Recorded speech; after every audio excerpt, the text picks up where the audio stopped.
Hola queridos amigos, nuevamente con ustedes su doctor Maximiliano, el médico que trabaja en los Andes, la Amazonía, la costa de Ecuador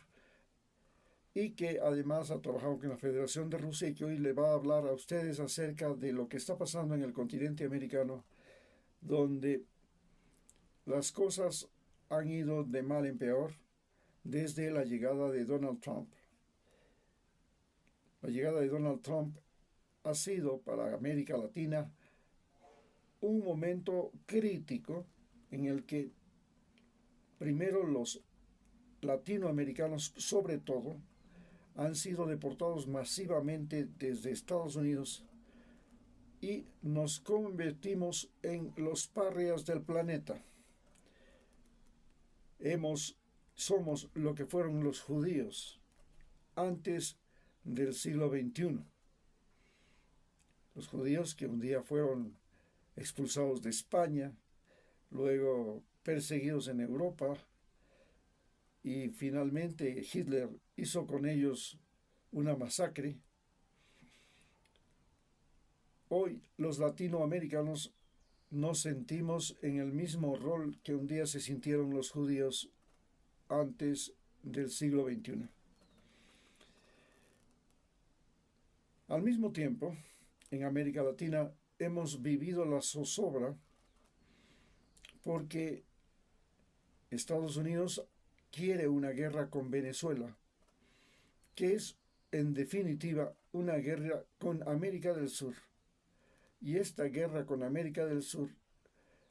también conlleva un enfrentamiento con China y Rusia, que especialmente China se ha convertido en el mayor inversionista y en el mayor comprador de lo que produce Sudamérica. Ante esta situación, Donald Trump ha llegado a apropiarse de buques petroleros gigantes, no solamente de Venezuela,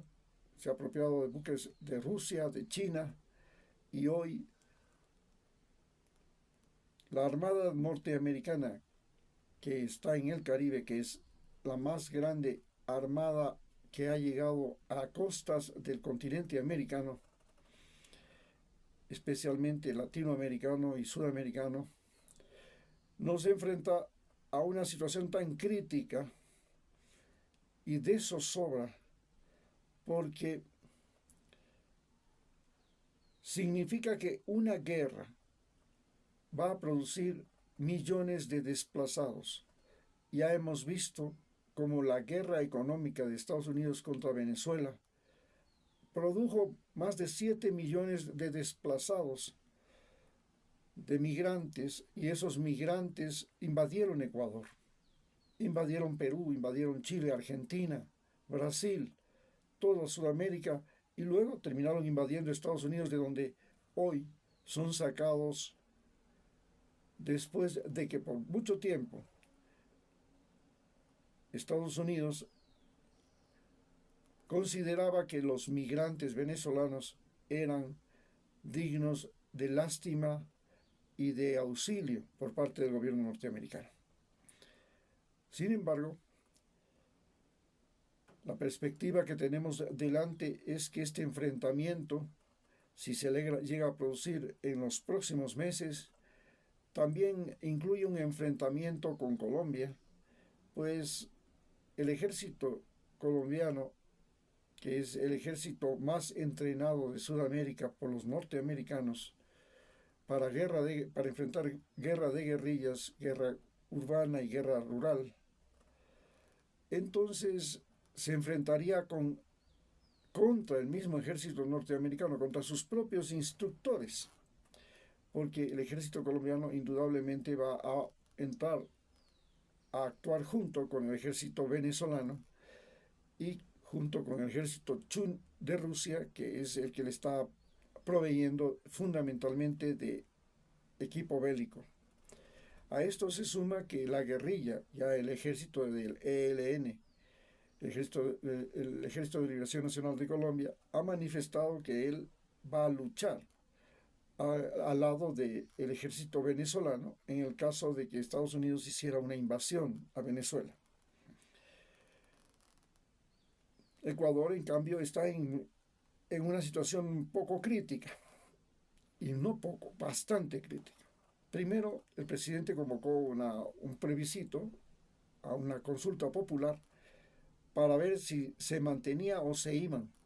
las bases norteamericanas de Ecuador. El voto fue que tenían que irse las bases norteamericanas de Ecuador. Perdió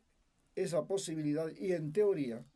deberían marcharse los norteamericanos de Ecuador, porque en este momento desde el gobierno de Guillermo Lasso están ocupando una base en la isla San Cristóbal en Galápagos. Pero en lugar de eso, justamente en estos días han llegado soldados norteamericanos a la base de Manta. Esto porque hemos visto que para Donald Trump